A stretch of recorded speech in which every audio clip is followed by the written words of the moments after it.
Perguruan Tinggi Swasta Sekolah Tinggi Ilmu Hukum Sumpah Pemuda Kota Palembang Provinsi Sumatera Selatan, yang mana kampus Jingga ini fokus kepada pembelajaran mata kuliah ilmu hukum, baik sarjana strata 1 ataupun sarjana strata 2 ini terus mengembangkan sayapnya baik di dunia nasional, dunia internasional, mancanegara dan ini menjadi catatan dan tercatat di sejarah dunia. Di mana PTS pada Palembang ini merupakan kampus yang salah satunya diundang menjadi pembicara pada Perserikatan Bangsa-Bangsa, United Nations. Di mana kegiatan tersebut bertempat di United Nations Office Vienna, Austria pada tanggal 16 hingga tanggal 18 Juli tahun 2024. Di mana Ketua STIH Sumpah Pemuda, Bapak Asok Profesor Dr. Haji Firman Friadi Busroh, SHMHUM CTL, CMN menjadi satu-satunya delegasi dari Indonesia yang diundang untuk menjadi pembicara pada Forum Perserikatan Bangsa-Bangsa, United Nations, dengan tema Artificial Intelligence in Developing Countries. Undangan tampil sebagai pembicara di United Nations merupakan undangan yang kedua di mana undangan yang pertama pada Juni tahun 2023 di United Nations Geneva, Switzerland.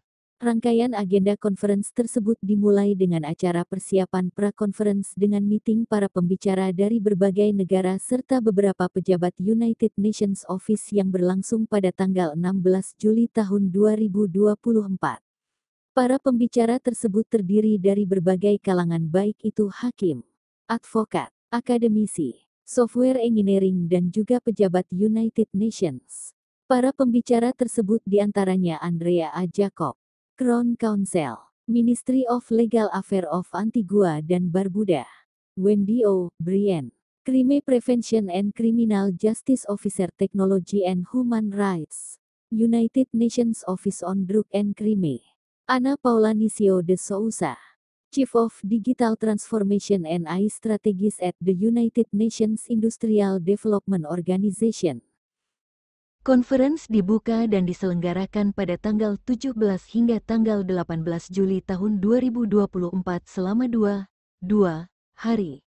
Panel diskusi forum terdiri dari beberapa pembicara antara lain, Dominik Galkowski, Lawyer at Kubas Kos Galkowski, Andriy Rysenko, Judge at Dnipropetrovsk Regional Administrative Court, Claudia Abbas, Professor at University Brasilia, Firman Friadi Busroh, Dean and Associate Professor at Sumpah Pemuda School of Law, Joseph Katsungyev, Attorney at Yav and Associate LLP, Paweł Sikora, Lawyer at Warsaw Office Managing. Tema panel diskusi adalah Digital Justice 2.0, How AI is Revolutionizing Legal Aid Systems in Developing Countries. Mediation, and Indonesian people avoid from the courtroom because they feel scared.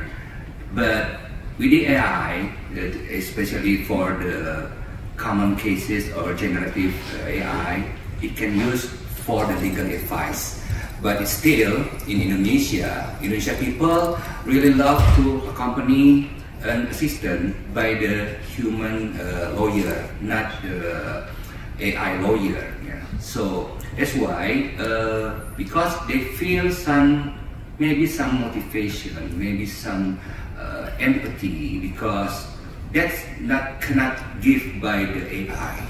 That is given by the humankind. So the feeling touch, the support, the morality, it can give by the human lawyer especially. But for the legal advice, maybe just for to know the regulation, the task or the routine task or everything. Well, I agree that especially in Indonesia, we have very many island and remote area. Well, it can one of the solution, but still, if we want to settle the dispute through the courtroom or maybe through the arbitration or mediation, it still have assistance from the lawyers. Thank you. Thank you. Andriy, you've been judged for 4 years. How do you... Well, thank you, Dominic. So, I'm from Indonesia. Good afternoon.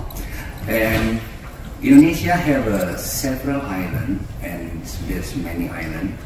It is around 70,000 islands and separated. So the communication is one of the barrier, and also the problem of Indonesia.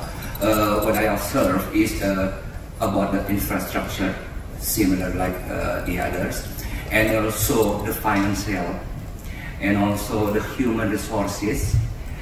That's why the Indonesia right now we also have a strategic national for the AI, but it is not enough, because the fact is Indonesia, especially the infrastructure, how to build Indonesia, how to connect the people is still a problem. That's why in this forum we try to discuss maybe what Joseph said, we have to collaboration between the government, NGO, or companies. Yeah. So what we can have a solution for the AI. I believe that AI one of the answer for the developing country, but the culture, as you know, that Indonesia have many cultural diversity, inclusive. One of another island, we have many culture, and it also become inclusive and very challenges how to AI develop in Indonesia, such as language. Indonesia have many language, not just Bahasa Indonesia, but also we have traditional language. We have many religion. That's why Indonesia have a heterogeneous community. That's why if we want to implementation the AI for the developing country from Indonesia, I think we must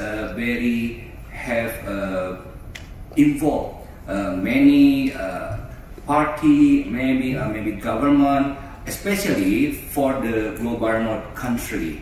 We can have adaptive the technology, because in Indonesia lack of human resources still right now. As you know that Indonesia have illiterate is around 2 million people.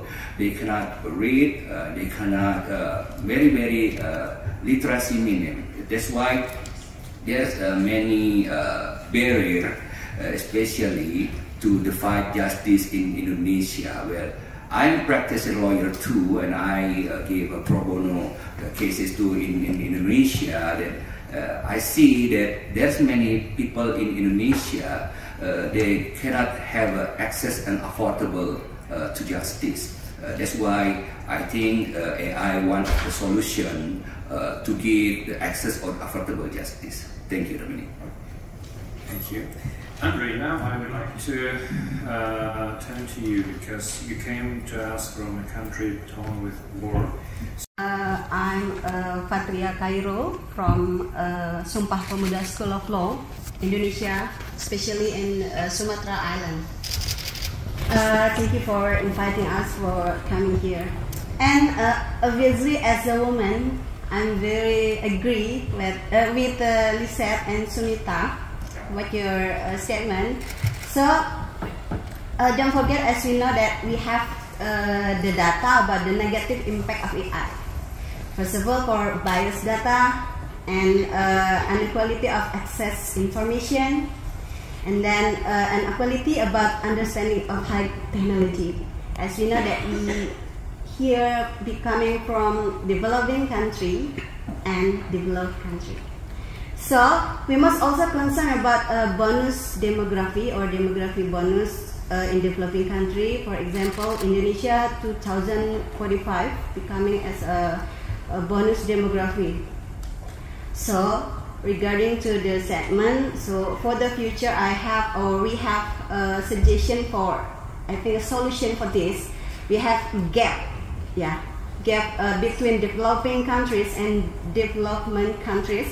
So maybe it's possible, maybe as soon as possible, maybe or tomorrow or someday, we have must be an agreement between developed countries and developing countries about the using of AI. So I think this agreement is a legal protection, especially for developing countries. And finally, I think AI is AI as a technological weapon for developed country to elegantly attack developing country. I think that's all. Thank you very much. And maybe I need some opinion from Lisette, Sumita, and Andreas and Oleg. Thank you very much. Thank you very much.